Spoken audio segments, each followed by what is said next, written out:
তুমি এক কথায় সবার চাকরি খেয়েছো, ছেড়ে দাও তোমায়।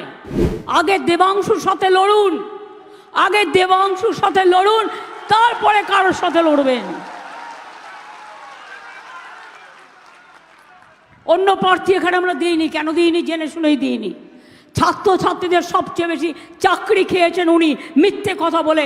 তোমার যদি বলার থাকতো এটা ভুল হয়েছে, সংশোধন করে নাও, আমার কোনো আপত্তি নেই। তুমি এক কথায় সবার চাকরি খেয়েছো, ছেড়ে দাও তোমায়।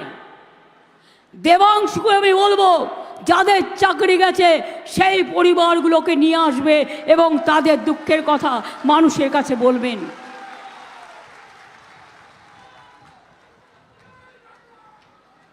প্রশাসন গেছে কোর্টে, প্রশাসন প্রশাসনের মতো করবে, ছাত্রছাত্রীরাও গেছে। আমি সারা বাংলার সমগ্র মানুষকে বলবো, দেখুন আজ যদি ভাবে 26,000-এর চাকরি চলে যায়, 2.5 লক্ষ পরিবার, তাকে বলছে 8 বছর কাজ করেছে, ওই 8 বছরের 12% সুদ সহ সব টাকা ফেরত দিতে হবে। একটা লোক শ্রমদান করেছেন, শ্রমদানের বিনিময়ে সে টাকা ফেরত দিতে পারে? একটা লোক কাজ করেছে তো, স্কুলগুলো চলবে কি করে? ছাত্রছাত্রীরা থাকবে কোথায়? পড়াশুনো করবে না গদ্দার তৈরি হবে?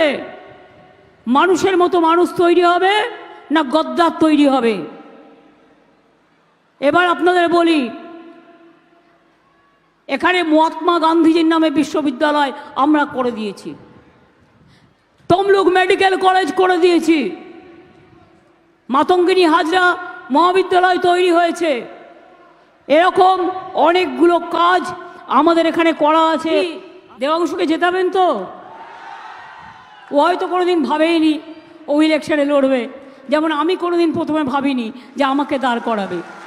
ওকে আমি দাঁড় করিয়েছি একটাই কারণে, যে আগামী দিন এই মেদিনীপুর জেলাটাকে সাফসুত্র করবে এবং এই মেদিনীপুর জেলায় ঘুরে বেড়াবে, তমলুক থেকে কন্টাই, কন্টাই থেকে তমলুক, মহিষাদল, নন্দীগ্রাম, ময়না, সবং থেকে শুরু করে ওদিকটা আছে। কিন্তু আমি বলবো মিদনাপুর পূর্বটা নতুন জেলা, এটাই দেখো ভালো করে। বাদবাকি কাজ তো আমি আপনাদের সাথে আছি। আমি কথা দিলে কথা রাখি। কি ভোটটা দেবেন তো? জোড়া ফুলে ভোটটা দেবেন তো? আবার পুলিশ এসে ভয় দেখালো, ভয় পাবেন না তো? মনে রাখবেন 1 মাস বাদে ওরা গেছে, প্রথম নির্বাচন হয়ে গেছে, মোদিবাবু ঘাবড়ে গেছে। প্রথম নির্বাচন হয়ে গেছে, বিজেপি ঘাবড়ে গেছে। এত সস্তা নয়, ইসবার 400 পার। এতই সস্তা মানুষ বলছে ইসবার 200 নেই হোগা পার।